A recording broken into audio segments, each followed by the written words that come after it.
Bamboo corporation ഈറ്റ വിതരണം നടത്താത്തത് പരമ്പരാഗത തൊഴിലാളികളെ പ്രതിസന്ധിയിലാക്കി. ബോണസ് അടക്കമുള്ള ആനുകൂല്യങ്ങളും നിർത്തലാക്കിയതിനാൽ ജീവിതം വഴിമുട്ടിയെന്ന് ഇവർ പറയുന്നു. 2 ലക്ഷത്തോളം പരമ്പരാഗത ഈറ്റ തൊഴിലാളികളാണ് കേരളത്തിലുള്ളത്. പണ്ട് വനത്തിൽ പോയി ഈറ്റ ശേഖരിച്ചാണ് ഇവർ കുട്ടകളും പനമ്പും നിർമ്മിച്ചു വിറ്റിരുന്നത്. വനസംരക്ഷണ നിയമം വന്നതോടെ അതിന് നിയന്ത്രണം വന്നു. നിലവിൽ ബാംബു കോർപ്പറേഷൻ ശേഖരിച്ച് വിതരണം ചെയ്യുന്ന ഈറ്റകൾ ഉപയോഗിച്ച് പനമ്പുകൾ നിർമ്മിച്ച് തിരികെ നൽകും.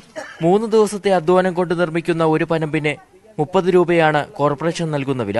എന്നാൽ കഴിഞ്ഞ 6 മാസമായി കോർപ്പറേഷൻ തൊഴിലാളികൾക്ക് ഈറ്റ വിതരണം ചെയ്യുന്നില്ല. തൊഴിലാളികൾക്ക് നൽകിയിരുന്ന ബോണസ് അടക്കമുള്ള ആനുകൂല്യങ്ങളും സർക്കാർ നിർത്തലാക്കി. ഈറ്റയാണ് നമുക്ക് മെയിനായിട്ട് കിട്ടുന്നത്. ഇപ്പൊ പായ്ക്കും വില കുറവ്, ഞങ്ങൾക്ക് ഡിഒ തരാന്ന് പറഞ്ഞാൽ അത് തരുന്നില്ല, ബോണസ് തരാന്ന് പറഞ്ഞാൽ അത് തരുന്നില്ല. ആകെപ്പാടെ ഞങ്ങൾ ആകെ ദയനീയ അവസ്ഥയിലാണ് ഞങ്ങൾ എല്ലാവരും കഴിയുന്നത്. ഈറ്റ തൊഴിലാളികൾ നേരിടുന്ന പ്രശ്നങ്ങൾ ചൂണ്ടിക്കാട്ടി സർക്കാരിനും ബാംബു കോർപ്പറേഷനും പല പ്രാവശ്യം നിവേദനം നൽകിയെങ്കിലും നടപടിയില്ല.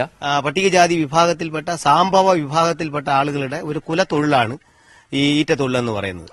ഈ ഈറ്റ തൊഴില് പരമാവധി ഗവൺമെന്റ് ധനസഹായം ഏർപ്പെടുത്തി അവരുടെ ജീവിത നിലവാരം മെച്ചപ്പെടുത്തുന്നതിന് വേണ്ടി അവരെ സഹായിക്കുക എന്നതിന് പകരം അവരെ ദ്രോഹിക്കുന്ന നിലപാടാണ് കോർപ്പറേഷൻ ഗവൺമെന്റും ചെയ്തു വരുന്നത്. സർക്കാരിന്റെ അടിയന്തര ഇടപെടലുണ്ടായില്ലെങ്കിൽ പ്രതിഷേധം ശക്തമാക്കാനാണ് തൊഴിലാളികളുടെ തീരുമാനം. ന്യൂസ് 18 തിരുവനന്തപുരം.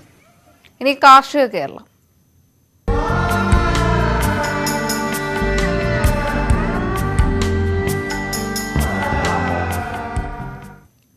ഇടുക്കിയിൽ പാവലിനുണ്ടായിരിക്കുന്ന രോഗബാധയും